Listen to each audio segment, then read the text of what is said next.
All right. Good to see everybody. All right. Here we go. 30-ish. Yep. Okay.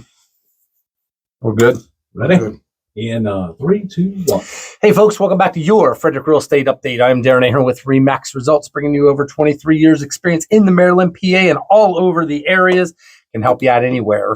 And I have with me the man, the myth, the legend, Terry Kernan. Hey. How are you? Back. Hey, where's that brace at? What happened? Is it hiding under there? It's in my pocket. Oh, it's in his pocket. I was like, wait a minute. Are you following the doctor's order still? Yeah, that's why it's in my pocket. He's still healing up a little bit over there. He's doing good. So, yeah, we've hung out. Last week was fun. We went to the high school Gonzaga football game. We did. We went down to, after the show, we went down to McNamara High School. The Mustangs took on the Gonzaga Eagles, and, we usually go to one game a year. Yep. And this was not the game to go to. No. Not for the Gonzaga fans. Not for that one. We didn't look good. We lost 21-0. It was an ugly loss, but beautiful weather, good time. Yeah, great time. But you got to give McNamara a lot of credit. They came out and they came to play, handed it to us, and so and then we went to. Darren treated me to a barbecue in Riverdale, Maryland, on the way home, and we went to 250 barbecue. That's it. And that was 250. Yep, that was unbelievable. So yeah, good time last week. Yeah, we did. Now I had a good time with football. I wish if there was any game, I wish that was a fun time. But man, my Falcons, how's about Monday Night Football? Man, made Mr. Allen throw his helmet down on the ground. Yeah, they're looking good. We'll see, and we're praying for them Commanders. They'll be there too. Don't you worry. It's a lot of time left. Anything can happen. So, all right, let's get into your weekly dose of real estate and mortgage updates. I'm not going to spend much time because we got some massive hot topics to talk about today. But as far as inventory, Terry, guess what happened? Just when we said last week, 711 homes were for sale. I'm guessing it dropped. And what happened this week? Where are we at? I don't know. You got to tell me. Oh, 675. Yeah, 675. We've come down. Not a huge drop. No, but hey, is this seasonal? What's going on? Coming soon's the same, 49 homes. And that's all we're going to share with you because I don't even want to get into all the other numbers because you can go back last week's program and check those all out because the market's, it's pretty stable and all that stuff. Terry, I got another listing today I'm going to and just a lot of research data, staying on top of things and everything. And, the biggest thing I'm seeing right now, Terry, is the sellers are mad because the values are going down a tiny bit in areas and they're not going up like they were. And I say, are you kidding me? We've had the greatest real estate run in the history of real estate. We're at the highest it's ever been. Like let that sink in. This is the highest values have ever been. You are selling your house at the best time, and the worst mistake you can make is overpricing it. The best thing you can ever do is be a tiny bit aggressive, especially with your neighbors, depending on how much competition. I go through an entire custom plan to show people how they're going to get top dollar. And I promise you, if you follow it, it works great. And if you don't, God bless your soul. All right, so let's go ahead and get into the thick of it. We're going to start in with the mortgage news updates. I heard that you had Mr. Powell on your cell phone line. What happened there on that conversation? So we talked a little bit about what he's going to do. What is he going to do? What are his thoughts? So his thoughts came out basically on Thursday, and he talked about that, now we've done a lot of the things that we're supposed to do. And let's go back. Let's take one step back. Because the government is still shut down, we're still getting no data from the government. So what we're taking a look at is next Friday, the 24th, will be a big day. The CPI is going to come out, and that will basically allow them to adjust for Social Security benefits. Oh. And that's the only reason that they're doing it. That's the only part of the BLS that is working, the Bureau of Labor and Statistics. So that's what everybody's hanging on. But in the meantime, the feel is, in my book, is Chairman Powell is starting to feel comfortable that it's his idea to lower rates. He's not getting all the pressure from the administration, and it makes sense to start lowering the rates. Okay. Now, I had somebody ask me, so do you think they're going to do a 0.5% drop? Ooh. And I said, I don't believe that they're going to do a 0.5% drop. I think that they're going to do a quarter. And he said, well, why wouldn't they do the right thing and do a 0.5% drop? And I said, well, if you drop it too much, then the perception is we are in trouble. And we don't want to cause trouble. Right. We don't want to cause trouble in the stock market. We don't want to cause trouble in the bond market. Things are progressing nicely downward. Okay. We're seeing rates come down. The 10-year bond finally got under 4% for the first time in years. Okay. Yeah. So we're starting to look, and the 10-year bond is what we take a look at as a mortgage market. Now, if you talk to the people that price it out, they say, oh, it has nothing to do with it. But for 40 years, I've been following the 10-year treasuries, and that kind of dictates where the mortgage market is going. So we're starting to see it go down. We're right around 4%. It went a touch under, touch above. So that's how Friday was. So what we're seeing is we're basically seeing that a downward trend in rates. We're seeing that Chairman Powell is backing that by saying that it's time that, take a little pressure off and maybe the rates are going to come down a little bit. So that's going to work. So everything's working in our favor. So what are we doing? We are gearing up for refis. We're also gearing up for all the people that have been sitting on the fence that didn't want to buy at 7% because they couldn't afford what they wanted. Oh, yeah. So 1 year later, we're taking a look at, hey, this might be a good time to get off the fence. So we're getting geared up for a big demand. Now, what's going to happen with the supply? Had a conversation with a borrower yesterday, and he said, I want to do a renovation, and I want to do a renovation on my house. And I said, well, how long are you going to live in that house? And he said, forever. And he said, because I have 2.75% that you got me 3 years ago. I'm never going to sell this house. I'm just going to make it better. So that mentality is running rampant through the people that have the 2.75, the 3%, the 2.5%ers. That mentality is, I'm going to make this house better. Okay. I'm going to make it what I want because I'm not going to give up that 3%. So I think that the supply is still going to be a challenge coming in the spring market. Yeah. Because people are still unwilling to give up that 3%. Now, when would they give up that 3%? If our rates get down to close to 5%. Oh, yeah. Then I think the consideration, they'll reconsider what's going on. And I think that will be a big step towards increasing the supply. So I think that next spring is going to be a very vibrant market if our rates continue to come down and if our rates continue to go in the right direction and steady.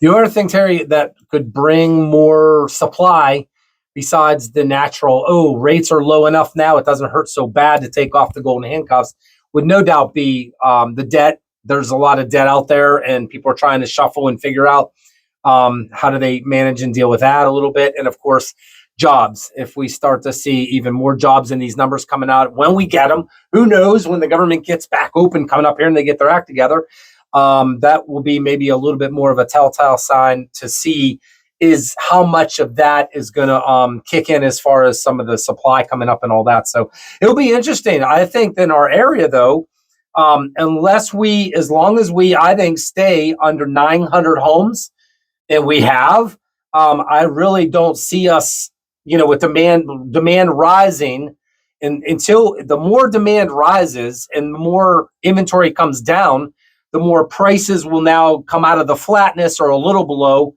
to start coming back up again a little bit. But the bigger thing is, it would just keep things as stable as they can become, is a general sense. And so until we go above 900 homes, as long as that demand continues to come up, and it's going to, not just because of population growth. This is the most people we've ever had in our country, right?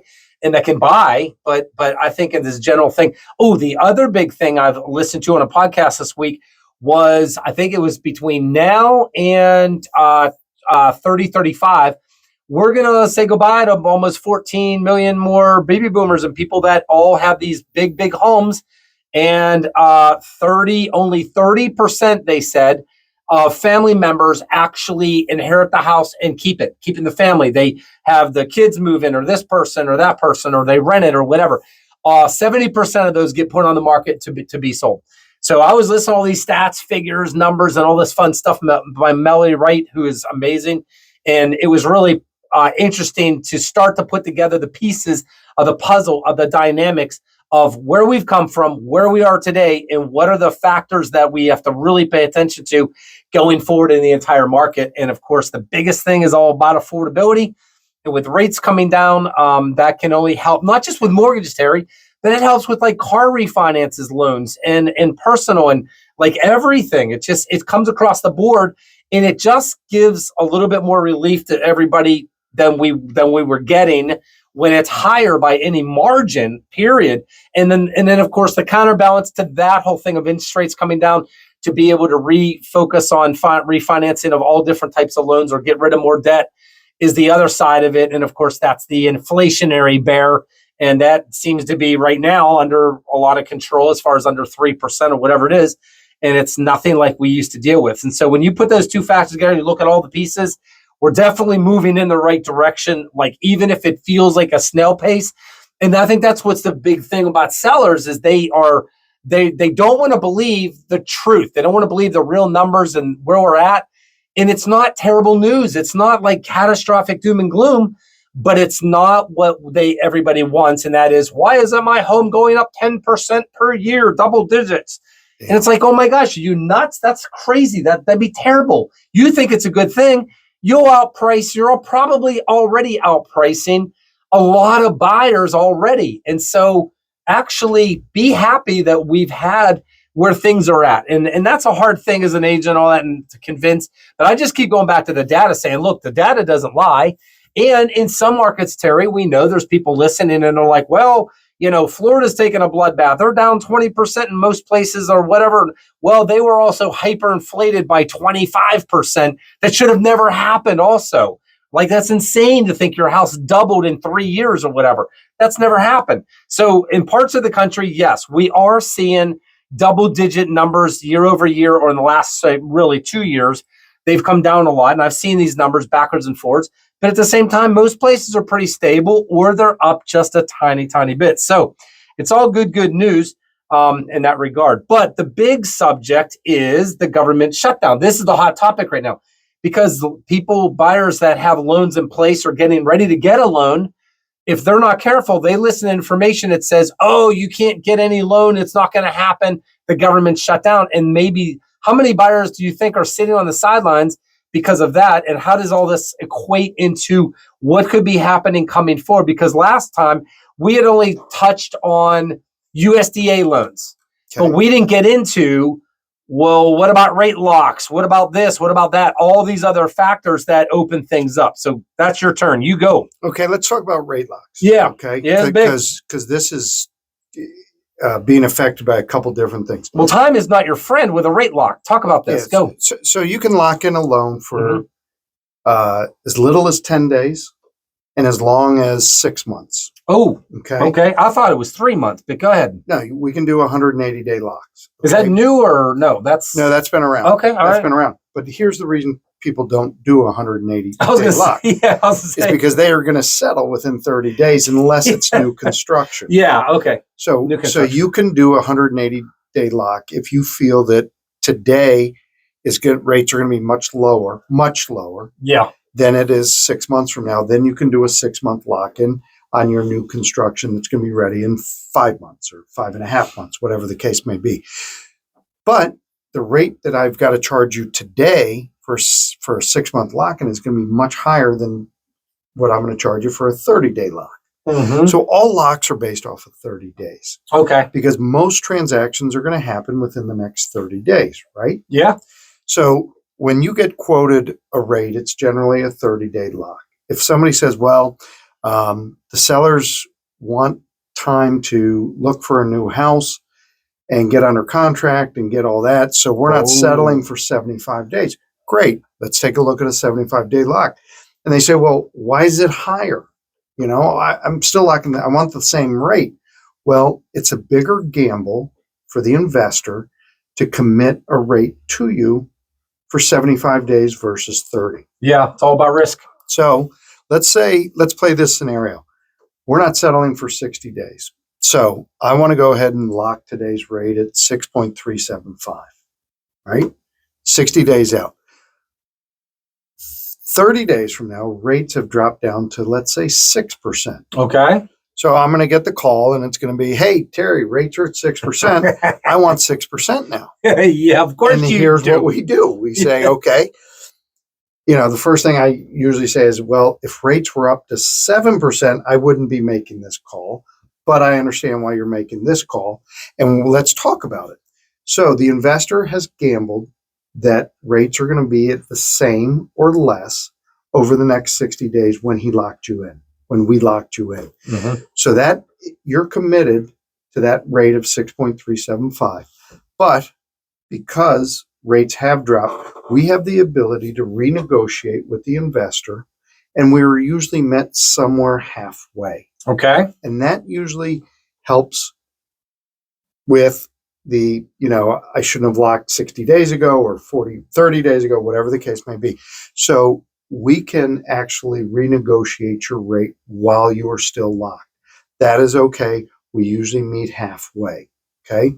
So that's the number one solution that we run into.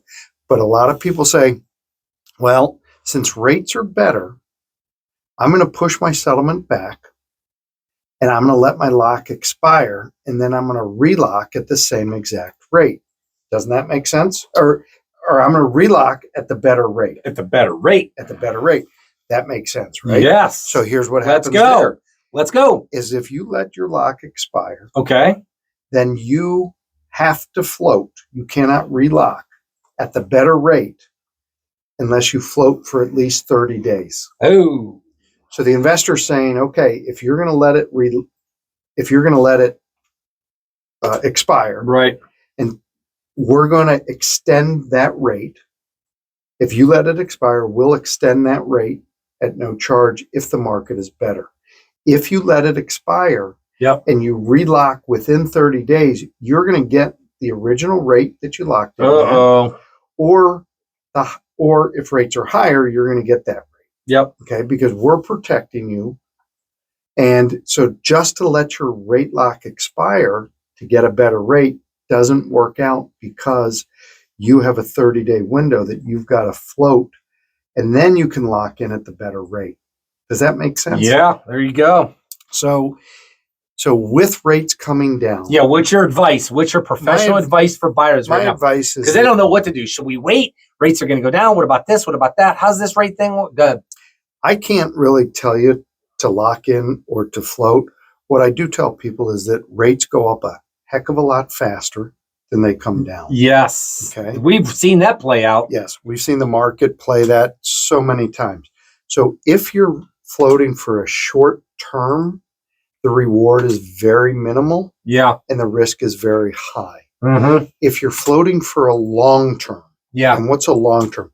30 days. Yeah. If you're floating, if you've got to lock in, if you're settling within 30 days and you got to lock in within 15 days, then it's a gamble. It's a big gamble there. If rates are going to come down, because the volatility can be so great that you can lose out. And that has happened a lot of times where people have said, well, I'm going to float. And then I've had people call me and say, hey, you locked me in, right? And I said, no, you actually signed something saying that you're floating, and we've had the discussion. And mm-hmm. So it's a risky business to float if you're within 15 days. If you feel that the market is trending downwards, which I feel it is now, floating for 30 days is going to be better than trying to float for 15 days. Yeah, right. And that's the thing. Again, we remind everybody, when the rates are seemingly, Terry, they get ahead of itself. The mortgage world is before the rate cut. When Powell meets and does this and announces it, typically that's been the trend. They come down a little bit. We start to see that downward movement. We're like, oh, they're already baking in the pie. Here we go. It just went in the oven. And then the minute they announce all the Fed stuff about it's 0.25% or 0.5%, mortgage rates go up just a tiny bit, and everybody goes, what? So we've talked about that a gazillion times, but people still don't understand for some reason. That's been the trends and things. Now, could it change? Who knows? But anyways, that's interesting. And of course, the biggest thing is remind everybody again, what is the latest? If they want to, That's like in football, Terry. I love it. They line up to the line of scrimmage. It's 4th down and 2. And what's that team want to do? They want to try to get the other team to go off sides. So they go up there as long as they can to try to do jitters, make calls, make any small movement they can do legally to try to get them to jump off sides. What the bottom line is, they try to wait till the last second. And then if it doesn't work and there's 1 second, I think, timeout, and then they regroup. That's the same idea I think about with waiting to see what's going on with the rates without locking and committing for the ball to be snapped, if you will. And at what point do they have to snap the ball? What point does a buyer have to say, all right, I got to lock in. Here we go. It's usually, we require 8 days. 8 days before settlement. Because we are going to lock you in. We're going to send out your closing disclosure. Yep. And, you're too close at that point. We don't want to delay. And in today's market, if you delay a settlement and you're clear to close, you've just put yourself in jeopardy to lose your deposit. Yes, you have, because the contract talks about time is of the essence. It's in bold, and you have to perform according to the terms and conditions of the contract, and that is very clearly outlined. We as agents let everyone know this, but every so often you have a buyer that says, I don't care what my realtor says. I don't care what the contract says. I want to do what I want to do. I want to get a lower rate. I want to get a lower rate. I want to get a lower and I don't rate. care what it violates and who it hurts. Yeah. And in today's market where you have multiple offers, you can take that $10,000 deposit. You can lose it. You can fight all you want. But if you're clear to close and you push a settlement and you're now out of contract and the seller says, wait a minute, that wasn't our agreement. Exactly. I'm keeping your deposit. Let's move on. That could be a lot. So that's a huge thing. And I mean, I had somebody, just a couple of weeks ago, they got an appraisal. Appraisal came in at the purchase price.